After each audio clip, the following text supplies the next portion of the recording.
দেশের টাকায় জনগণের টাকায় ব্রিজ দিবে, তাতে জনদরদি সরকার দরদি হয়ে কোনো লাভ নাই। আমি একটা কথাই বলবো, আমরা ব্রিজ চাই, ব্রিজ হতে হবে। সরকারের পক্ষ নিয়ে দরদ দেখে কোনো লাভ নাই। সরকার পারবে না কেন? দেশের টাকায় জনগণের টাকায় ব্রিজ হবে, না পারার কিছু নাই। সরকার 5 বছর পরে থাকবে কি না সেটারও গ্যারান্টি দিতেছেন।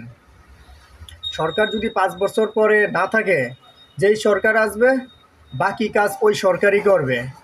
যদি না করে, স্থগিত থাকে, বন্ধ থাকে, সেটার জন্য মিডিয়া দেখবে, জনগণ দেখবে, এটা নিয়ে সারা বিশ্বে দেশে এটা নিয়ে প্রচার হবে, সাংবাদিকতারা এটা নিয়ে মিডিয়া করবে, ঠিক আছে, তখনকার দিনে। তো এখন বর্তমানে আমরা চাই আমাদের বাজেট হোক, আমাদের অধিকার এটা বাস্তবায়ন করা হোক। এই যে মেহেন্দিগঞ্জ হিজলার বর্তমান সেতু ও নৌবহন প্রতিমন্ত্রী, উনি ওনার এলাকার মানুষকে ওয়াদা দিছে, ওনার এলাকার সব কিছু বাজেট হয়েছে। আমাদেরটা কি হয়েছে? আমাদের এখান থেকে তো সুবিধা নেই ভাই, আমাদের এখান থেকে বিভিন্ন সুবিধা নিতেছে ভোলার থেকে। ভোলার সুবিধা যদি না পায়, এই বাংলাদেশ কতটা যে পিছু হবে, কতটা যে ক্ষতিগ্রস্ত হবে, এটা কি বুঝতে পারছেন ভাই? তাহলে কি আমাদের সরকারের পকেটের টাকা যাবে, দেশের টাকা, জনগণের টাকা? আমরা চাই এই ব্রিজ হতে হবে, ব্রিজ বাজেট করতে হবে, ব্রিজের কাজ চালু করতে হবে। আমি একটা কথাই বলবো, ব্রিজ হতে হবে। ব্রিজ এটা আমাদের অধিকার। সরকার যদি ভবিষ্যতে না থাকে, যেই সরকার আসবে তিনি করবে, ওই সরকার করবে, ব্রিজ হবে, ঠিক আছে?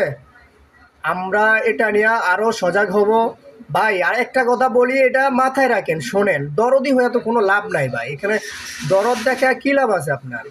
আমাদের সরকার যদি এটা বাজেট করে, এটা কাজ চালু করে, 5 বছর পর্যন্ত যদি এই কাজ সরকার থাকাকালীন, সরকার তো আসতেও পারে আবার নতুন করে, যদি না আসে, যেই সরকার আসবে এই সরকার 100 বার করবে, 100 বার করবে।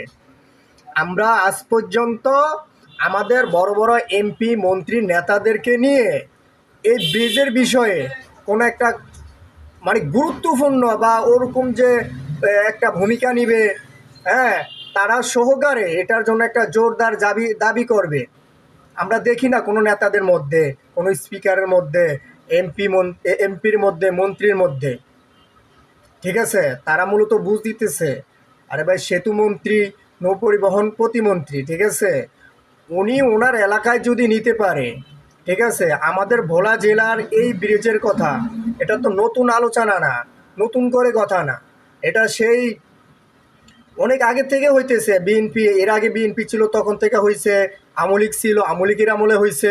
তাহলে এভাবে বলে বলে বলে বলে এই সরকার করতে পারবে না, ওই সরকার করবে, এটা এই সরকার এতদিন থাকতে পারবে না, হ্যাঁ, কেন এটা বাজেট করবে? অজুহাতের দরকার না ভাই, আমরা অজুহাত চাই না।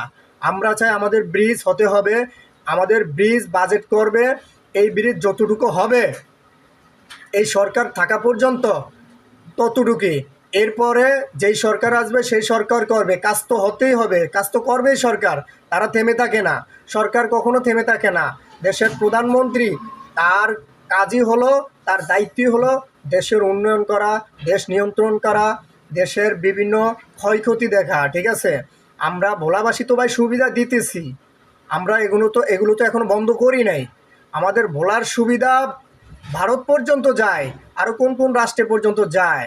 তাহলে ভোলাতে কেন বাংলাদেশের সামান্য একটা ব্রিজ দিয়ে সুবিধা দিতে পারবেন না?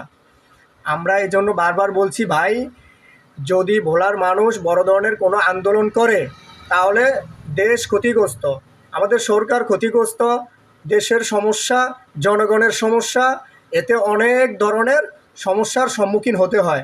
তাই একটা কথা বারবার বলবো, আমাদের প্রধানমন্ত্রী তারেক রহমান ভাই, আপনি যেভাবে হোক আমাদের ব্রিজ বাজেট করুন, আমাদের ব্রিজ বাজেট করুন, এটা আমাদের অধিকার।